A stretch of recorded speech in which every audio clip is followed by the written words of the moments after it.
ہم وہ تسبیح وہ ذکر اذکار بتائیں گے جس سے بڑا آپ کے رزق میں برکت آ جائے. تھوڑا ہے تو برکت آ جائے. گھر میں جب بے برکتی آتی ہے نا, لاکھ روپیہ بیماری آ گئی, پریشانی آ گئی, حادثہ آ گیا, ٹوٹ پھوٹ ہو گئی, تو ہم یہ کریں گے ایک تو اللہ برکت دے دے گھر میں, اور دوسرا برکت کے ساتھ وہ غیبی رزق دے جس سے اللہ تعالیٰ بندے کا گھر بھر جائے, روح بھر جائے اور سارے معاملہ سیدھے ہوں. قرآن پاک میں نا اللہ تعالیٰ نے ایک بڑی پیاری بات کی ہے کہ جو بندہ استغفار کرتا ہے, اگر تم استغفر اللہ پڑھتے ہو, کثرت سے استغفار پڑھتے ہو, تو میں آسمان سے بارش برساؤں گا اور زمین پہ تمہارے مال اور موال میں برکت ڈالوں گا.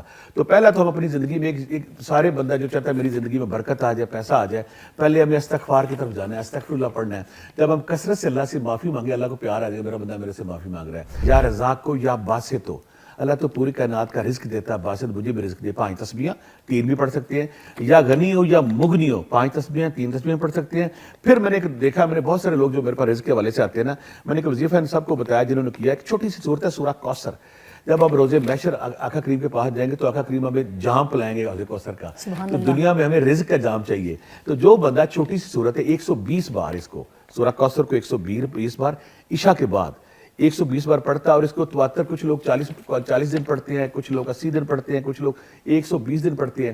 میں نے جن لوگوں کو بتایا سورہ کوثر کا یہ تسبیح وظیفہ بتایا, جن لوگوں نے بھی 120 دن کیا ان کے رزق کے دروازے کھل گئے, ان کی جو پابندیاں تھیں, رکاوٹیں تھیں, ہرڈلز تھیں, ساری چیزیں خراب تھی, ٹھیک ہوگی. اور اب میں وہ وظیفہ بتانے لگا کہ جو بندہ کہتا ہے نا میں نے ارب پتی بننا, میں نے کروڑ پتی بننا, اور وہ جب میں وظیفہ بتاؤں گا اس کا ترجمہ آپ کو بتائے گا کہ اللہ تعالیٰ خود کہتا ہے. ترجمہ 28واں پارہ سورہ طلاق, اس میں اللہ وَمَن يَتَّقِ اللَّهَ يَجْعَلْ مَخْرَجًا, اس میں اللہ تعالیٰ کہتا ہے کہ جو ہم پہ توکل کرے گا میں اسے بے شمار, اس کو ہر تنگی سے نکال کے بے شمار رزق وہاں سے دوں گا جہاں سے تمہیں گمان بھی نہ ہو. 28واں پارہ سورہ طلاق دوسری اور تیسری آیت پڑھنی کس طرح ہے. میرے پاس وہ لوگ جو کہتے ہیں نا میرے پاس موٹر سائیکل ہے, آج وہ لیموزین پہ ہے, کوئی پورشے پہ ہے, کوئی رینج روور پہ ہے, اور وہ لوگ جن کی ایک دکان تھی آج پلازے بن گئے, گاڑیاں بن گئی, بے شمار ان کی فارم ہاؤس بن گئے.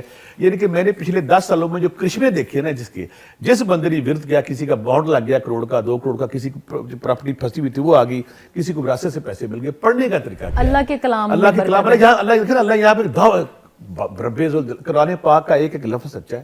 قرآن پاک کا ایک لفظ, ایک نقطہ ایسا نہیں جو اللہ نے کرے نعوذ باللہ جھوٹ ثابت ہوا.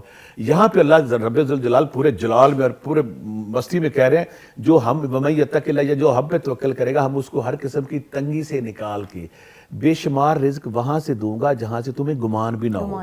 اب یہاں پہ یہ جو ہے دوسری اور تیسری آیت ہے عام ملتی وَمَن يَتَّقِ اللَّهَ, اس کو ہر نماز کے بعد کوئی بندہ اگر 10 بار معمول بنا لے, صرف 10 بار, تو اللہ تعالیٰ ایسے رزق کے دروازے کھولتا ہے کہ بندہ حیران ہو جاتا ہے. کچھ لوگ کہتے ہیں کہ میں نے زیادہ کرنا ہے, انسانوں کی قسم ہے نا, کچھ لوگ کہتے ہیں میں نے تھوڑا کرنا ہے, کچھ کہتے ہیں میں نے 50% سے پاس ہونا ہے, کچھ کہتے ہیں میں نے 70% سے پاس ہونا ہے, کچھ لوگ کہتے ہیں میں نے 90 پلس نمبر لینے ہیں.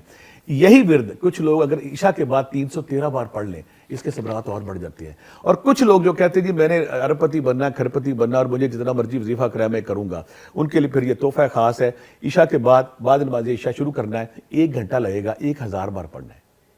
یعنی کہ 28واں پارہ سورہ طلاق دوسری اور تیسری آیت وَمَن يَتَّقِ اللَّهَ سے شروع ہوگی اور شیئن قدرہ پہ ختم ہوگی, تاکہ ہمارے 1000 دفعہ پڑھتا ہے. یقین کریں ان کے 40 دن یہ پہلا وظیفہ کرنا ہے, 99% پہلے وظیفے میں الحمدللہ رزق کے دروازے کھل جاتے ہیں.